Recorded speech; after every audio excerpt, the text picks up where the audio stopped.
tanggal 3 Desember. Tanggal 3 Desember ada satu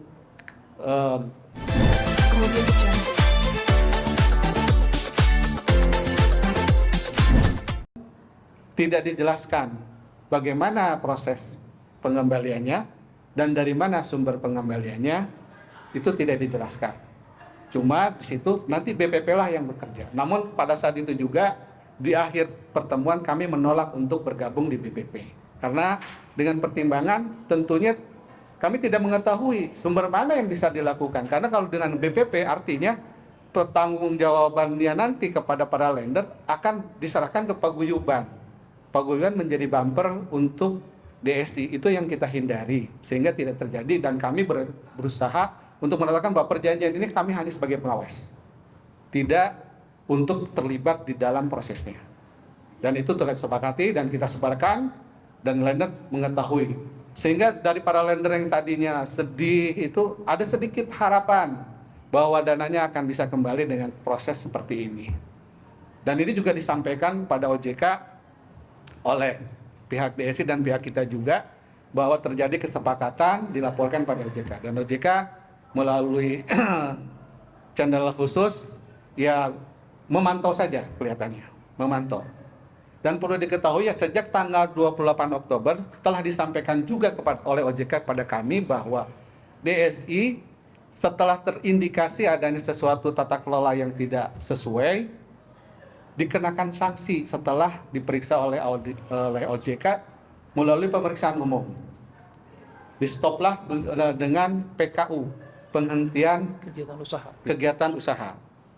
Dan dilanjutkan dengan audit khusus untuk melihat kelolaannya sejauh mana. Dan itu disampaikan oleh pihak OJK bahwa ini akan berakhir sampai 31 Desember 2025 ini. Kita belum tahu hasilnya bagaimana. Kita masih tunggu. Nah, dalam periode proses pemeriksaan ini kami terjadi mediasi. Dan mediasi terakhir tanggal 3 Desember. Tanggal 3 Desember ada satu kemajuan bahwa DSI memiliki dana 3,5 miliar untuk bisa dibagikan. Dan kami pada waktu itu diminta atau ada suatu perjanjian untuk menyampaikan cara distribusinya, didiskusikan bersama. Tapi pihak paguyuban menolak itu karena kami kesulitan juga dengan uang 3,5 miliar harus terbagi ke 14.099. Itu kepada seluruh lender. Kami karena berjuang, mohon maaf kita perlu sampaikan juga, berjuang bukan hanya untuk tergabung kepada paguyuban yang 4.200, tetapi kita berjuang juga untuk seluruh lender. Ya, cuma kami memang ingin punya data yang memang ingin mau masuk paguyuban. Kita untuk masuk paguyuban secara sukarela, tidak ada paksaan. Silahkan mau bergabung, mau berjuang sendiri juga silahkan. Nah, balik lagi ke 3,5 miliar, itu sudah terbagi kemarin, tanggal 8 Desember. Tapi itu buat kami pukulan berat dan sekaligus kesedihan. Karena apa? Jujur, yang 4.200 aja 1, sekian T, 1,2 T, ini gimana membaginya? Kalau teman-teman bilang, ya kita bagi permen, katanya. Bagi permen. Kalau bagi permen ya sudahlah, kita nggak mau tanggung jawab lagi, kita serahkan. Akhirnya kami memutuskan pada itu kirim surat kepada pihak DSI bahwa untuk distribusi diserahkan kepada pihak DSI. Sampai di situ. Sampai hari ini, nah ini sampai hari ini kita punya janji juga dengan pihak DSI bahwa DSI akan menyampaikan semua posisi neraca, data-data borrower, jaminan untuk disampaikan kepada paguyuban. Tapi nanti mungkin tidak akan kita publish kalau dia sudah disampaikan karena kita terikat dengan NDA ya. Kita menyatakan bahwa itu akan di-keep hanya untuk diketahui oleh paguyuban. Setelah kami sebelumnya sudah berjanji berkirim surat bersama kepada OJK untuk meminta izin DSI membuka datanya kepada paguyuban.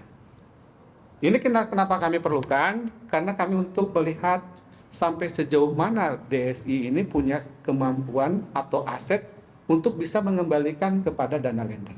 Ini demi ketenangan kami. Kalau tidak, ya sudah, kami sudah hopeless. Dari sumber mana lagi gitu mereka untuk bisa mengembalikan dana lender yang minimal yang sudah terkolaborasi, terkoordinasi di tempat kami itu 1,2 triliun, itu harus ada bayangannya untuk kembali.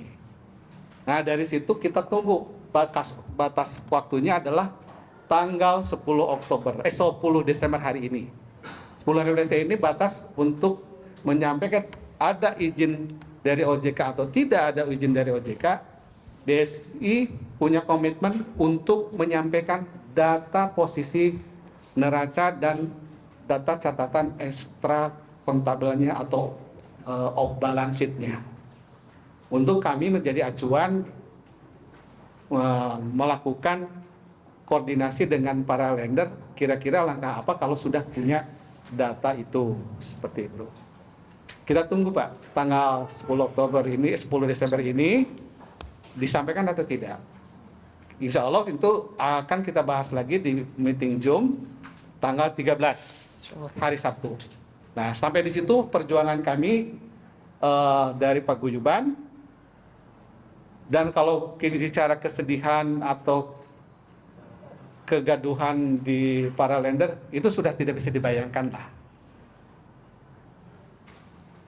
Yang di luar sana ada juga, mohon maaf ini kita sampaikan juga ya, para lender itu tersebar seluruh Indonesia dan luar negeri. Jadi ada yang dari Madinah, Jepang, terus Amerika, Malaysia. Kalau Indonesia mungkin sudah maklum ya. Dan mereka juga tidak bisa apa-apa, hanya mengandalkan komunikasi dengan Paguyuban. Karena kalau komunikasi langsung dengan DSI, itu tadi jawabannya selalu template di CSO. Template itu ya sudah, alasannya ya terlambat dari borrowernya macet dan bla-bla. Mungkin itu yang saya sampaikan, runtutan mediasi terakhir yang kita harapkan tanggal 13 itu nanti ada satu titik cerah buat para lender dan ada harapan lagi dana masuk setelah tanggal 8 ini. Mungkin itu dari saya yang saya sampaikan. Mungkin dari tim hukum akan disampaikan. Ada yang mau ditambahkan?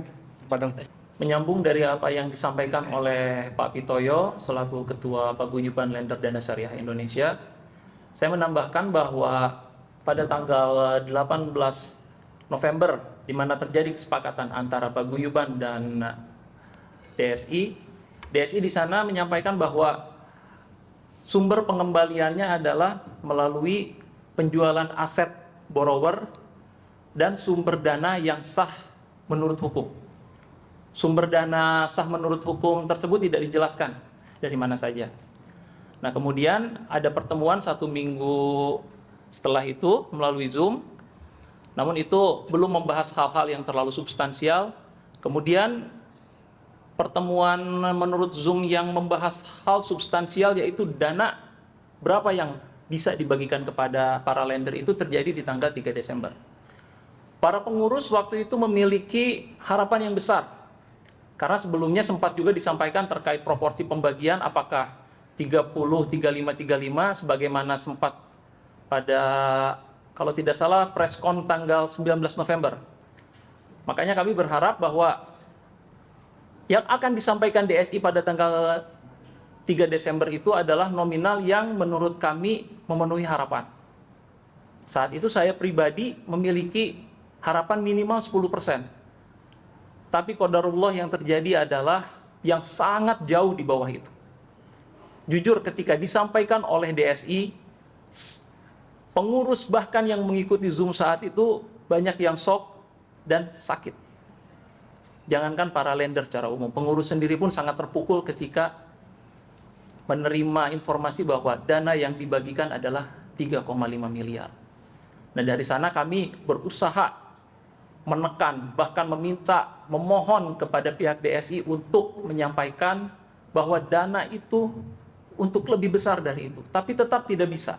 Itu adalah batas yang bisa diberikan oleh DSI. Tentu kami bertanya, kenapa bisa seperti ini? Kemana uangnya? apa yang sebenarnya terjadi, itu pun belum bisa kami dapatkan informasinya. Oleh karenanya seperti yang disampaikan Pak Ketua tadi, Zoom meeting yang seharusnya terjadi pada tanggal 6 Desember, di mana agendanya adalah formulasi bagaimana membagikan dana ini kepada para lender, karena dana yang disampaikan sangat mengecewakan, akhirnya kami serah.